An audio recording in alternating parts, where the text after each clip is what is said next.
Bueno, esta mesa es Poder y Justicia. ¿Qué encontramos? ¿Qué déficit? ¿Qué problema? ¿Qué deficiencias tenemos aquí en España, o cuál es mi opinión, para investigar estos casos de corrupción o de gran corrupción, como decía José? Yo quiero comenzar con una reflexión un poco general que a mí me ayuda a ubicar siempre los casos concretos. ¿En qué estamos? La corrupción es uno de los grandes males de este siglo, aunque no se reconozca por todo el mundo. Y se supone que las sociedades democráticas se tienen que garantizar los derechos de todos los ciudadanos como única forma de disfrutar del libre desarrollo personal y, además, como forma de ordenar la convivencia entre los distintos sectores de la población. Y hay un fenómeno, la globalización, que, en mi opinión, ha impactado en cómo se garantiza, en cómo se violan estos derechos, en cómo se cometen las actuaciones que calificamos como de corrupción. La globalización tiene ventajas, ha generalizado el acceso a las nuevas tecnologías, ha impulsado los transportes, el comercio, la libre circulación de bienes, de personas, y ha facilitado también la incorporación de nuevos países, quizás a los sistemas económicos de mercado, pero a la vez la globalización tiene impactos, como todos sabemos, negativos. Y yo creo que ha ayudado a perpetuar determinados desequilibrios sociales. La distribución de la riqueza, por ejemplo, el nivel de distribución de la riqueza, cómo ha evolucionado en los últimos 30 años, creo que nos ha retrocedido a niveles quizás de principios del siglo pasado, de los años 20, más o menos. Claro, ¿qué consecuencias tiene? Pues que las principales amenazas que también ha fomentado la globalización de las sociedades actuales son las violencias políticas, la corrupción y la criminalidad organizada que padecemos. Y los efectos se padecen tanto en sociedades democráticas como en no democráticas. En las sociedades no democráticas, la corrupción, la gran corrupción, las violencias políticas ayudan a perpetuar las estructuras autoritarias e impiden el desarrollo y la evolución política y económica. Y en las sociedades democráticas se dificulta de manera importante el funcionamiento de las instituciones y, además, obstaculiza también ese desarrollo político y económico. Y la globalización tiene un impacto directo en la forma, en las modalidades, en mi opinión, de la corrupción. Podríamos hablar de la corrupción tradicional, en la que es como más a título individual. Hay una determinada persona o gentes que carecían de poder económico, de otro tipo de poderes previos, acceden a la función pública y, una vez que tienen ese cargo público, lo aprovechan para o bien apropiarse de fondos públicos, la clásica malversación, o bien para aceptar sobornos, y ese enriquecimiento puede ser que lo cometan en interés propio del partido político al que representan o de terceros. Pero hay una nueva modalidad que no sé si llamarla ya moderna, porque en realidad lleva muchísimos años, en las que lo que se produce es el trasvase de lo privado a lo público. Son personas que ya tienen un poder económico, empresarial o de cualquier otra índole y que entran en la función pública conociendo ya las reglas de mercado y teniendo su patrimonio.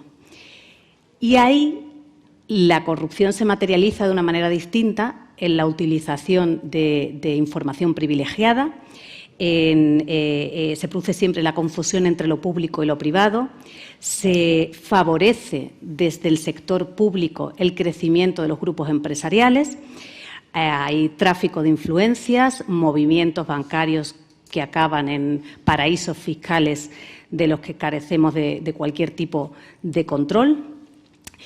Y eso se tiene que investigar. Y ahí empiezan a surgir, ¿dónde están las investigaciones y qué déficit tenemos? Yo creo que podemos hablar del plano internacional y del nacional, aunque me voy a centrar un poquito más en el nacional. Pero en el plano internacional me parece que falta cooperación judicial penal. En Europa desde hace 20 años, bueno, gracias a Eurojust se solventó una parte de la problemática, pero ¿qué ocurre con los terceros países, con el resto de países? Que todo tiene que pasar a través de los ministerios de Justicia, de los ministerios de Asuntos Exteriores, y no puede haber una comunicación directa entre juzgados, entre fiscales que investiguen y que se ayuden e impulse entre ellos. Creo que otro déficit en sí es la opacidad y la existencia de los paraísos fiscales. Y me parece además que falta un reconocimiento de la existencia de verdad de la gran corrupción como crimen internacional.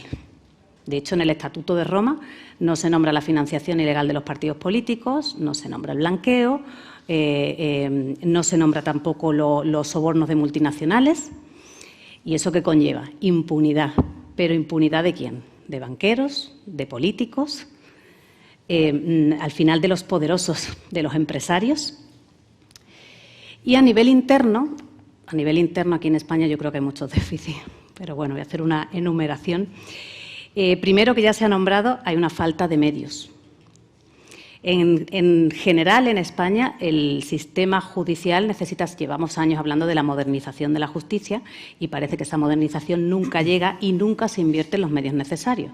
Que también me pregunto yo por qué, si todo el mundo está de acuerdo en ese problema, jamás se invierte de verdad en que la justicia funcione. Entonces tenemos esto, afortunadamente, la gran corrupción está la Audiencia Nacional, la Fiscalía, una Fiscalía antidroga, una Fiscalía anticorrupción también, que tienen más medios, digamos, que las fiscalías normales, pero que en mi opinión sigue siendo insuficiente. Faltan medios legales, faltan medios técnicos, faltan medios personales también. O sea, técnicos es que llegas a un juzgado y no funciona el ordenador. O sea, los sistemas informáticos parece que son de hace 2 siglos. Ya se ha caído otra vez. O hay que grabar la declaración y no funciona la cámara, o es una videoconferencia y vamos a echar un ratito a ver si esto funciona el uno o el otro, o que Internet se supone que va mal si es de allí o el de aquí, es que no hay medios. En las fiscalías, en estas especiales, aunque tienen más medios, yo creo que faltan personas. Y eso no se puede suplir con la buena voluntad que tenga el fiscal concreto, pero si una macrocausa como la Gürtel la tienen 2 fiscales, una se traslada a otro lado y queda una, esa señora, digo yo, que la vida se puede poner mala, porque se queda el caso empantanado, no digamos que tenga que dejarlo por cualquier razón. Hay falta de medios también. Bueno, esa falta de medios, ¿cuál es la consecuencia primordial? Que no hay igualdad de armas en estas causas. 2 minutos ya, acelero. No hay igualdad de armas en estas causas. Frente a estos medios, y quizás cuando están las acusaciones populares, que son lideradas normalmente o ejercitadas por organizaciones de derechos humanos, las personas a las que imputan que tienen esa trascendencia política o económica y que disponen de todos los medios, tienen un ejército de abogados, disponen de peritos de todo tipo y, en cambio, las acusaciones, sean públicas o privadas, carecen de esos medios. Es que no existe la igualdad de armas, esa no está garantizada aquí. Otro de los déficits, la presión mediática. La presión mediática que ocurre muchas veces, a veces por sensacionalismo de algunos medios, pero otras veces no podemos olvidar que es que hay medios que están comprados por conglomerados o por grupos empresariales a cuyos intereses también obedecen. Afortunadamente no todos, pero existen también. Y yo creo además, y voy concluyendo, que existe que lo que parece que no es que existe, es que parece que no existe la separación de poderes. Si pensamos, nos ponemos en periodo electoral. Puede haber una financiación ilegal de partidos. El partido que sea gana las elecciones. Comienza a gobernar en el Ejecutivo y tiene a su grupo parlamentario con X diputados que le permite legislar o controlar la legislación del Parlamento. ¿Quién los tiene que controlar? El Poder Judicial. Entonces pensemos, ¿vale? ¿Y quién nombra al órgano de gobierno del Poder Judicial? El Parlamento. El Congreso 10, aquí en España, el Senado otros 10. ¿Y quién nombra al fiscal general? El Gobierno, que España lleva saltándose años las recomendaciones del Greco de que garantice la independencia de la Fiscalía.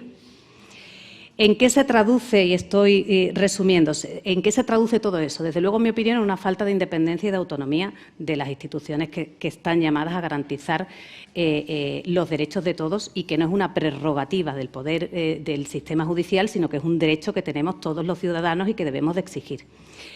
Yo no creo que en España ni los jueces ni los fiscales sean sobornables, no es que no lo crea, estoy convencida de que no.